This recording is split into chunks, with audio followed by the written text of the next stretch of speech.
Live from downtown Detroit, Local 4 News at 11 starts now.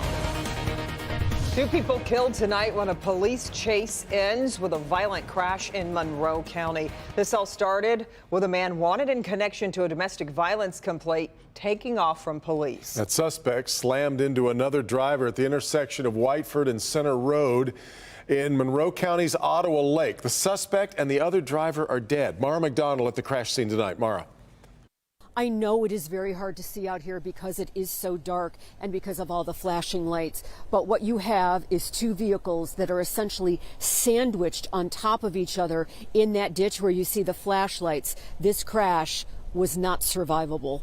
What police tell us is this started out as a traffic stop. The man behind the wheel was a suspect in a domestic violence complaint. MSP says he ran from officers, ultimately crashing here at the intersection of Whiteford Road and Whiteford Center Road when he slammed into another vehicle, killing both himself and the driver of the other vehicle instantly. Neighbors say initially they had no idea how bad it was. Once I came outside, I saw it was 2 cars, and the police was just trying to put out the fire.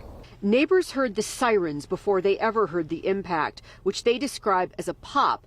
They thought someone had gone off the road and hit a tree. It's a terrible corner. I mean, accidents happen, from what I've been told. We've only been here 2 years.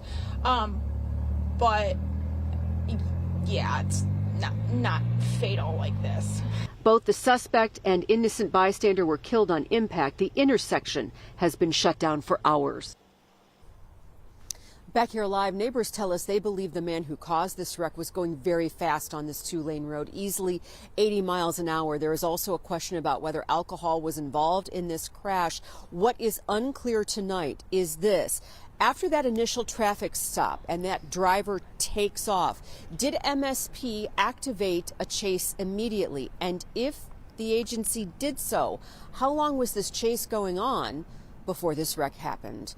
Kimberly, Devin, back to you. Yeah, a lot of questions remain unanswered. Mara, we appreciate your report tonight. Right now, the westbound lanes of I-96 are closed from Telegraph to Inkster as police investigate a deadly crash there. Both state police and Redford police are on the scene investigating, but haven't released any other information. Tonight, the Dearborn man charged with ethnic intimidation is now facing new federal charges after investigators say he lied on an ATF form while trying to buy guns. Court documents show Hassan Choker was looking at guns on December 2nd and answered no to questions about prior felonies. We've learned he's awaiting trial on an assault with deadly weapon charge and in 2017 was convicted for stealing a financial transaction device, both felonies. Choker's already facing charges of ethnic intimidation after shouting anti-Semitic and racist threats to people and children outside Temple, Beth El, and Bloomfield Hills on the same day. 3 men involved in the plot to kidnap Governor Whitmer are headed to prison. Joe Morrison, Pete Musico, and Paul Bellar, recently convicted at the state level on charges related to terrorism, were part of the Wolverine Watchman paramilitary group. Today, Morrison and Musico were sentenced to 12 to 42 years. Paul Bellar ordered to a 7-year sentence. Tonight, we're getting reaction from state leaders, including Governor Whitmer. If you want my advice about what to do with men like this, it's simple. Impose a sentence that meets the gravity of the damage they have done to our democracy. I mean, it's not just this effort to kidnap the governor, and I think we know what would come next in the event that that actually occurred. The 3 men are guilty of providing material support for a terrorist act and other charges linked with the kidnapping plot that failed. Thousands of Detroiters are in danger of having their water shut off, and they have just days to take action. Right now, the city says there are about 60,000 residential accounts in delinquent status, with shutoffs potentially starting right after the new year. Grant Herms joins us with what Detroiters need to know as that deadline approaches. There are 2 big things to know. The first is that the city has a program for people facing water shutoffs. The second is that a civil rights group is pushing to make a judge to make a decision very, very soon before the deadline to extend the moratorium.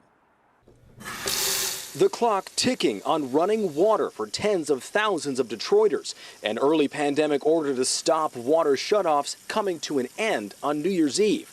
But in a new filing in an already ongoing lawsuit, the Michigan ACLU is asking a judge to hold off on lifting the stoppage, saying the city's plan that would have a cap on the amount of water used and a rate needs to be better tested. There are questions that are being raised by the consumers themselves about the amount of water that is allowed under the program and whether some of their households will off the bat exceed the amount that's allowed. DWSD Director Gary Brown says the goal of lifting the moratorium isn't to harm Detroiters, it's actually the opposite.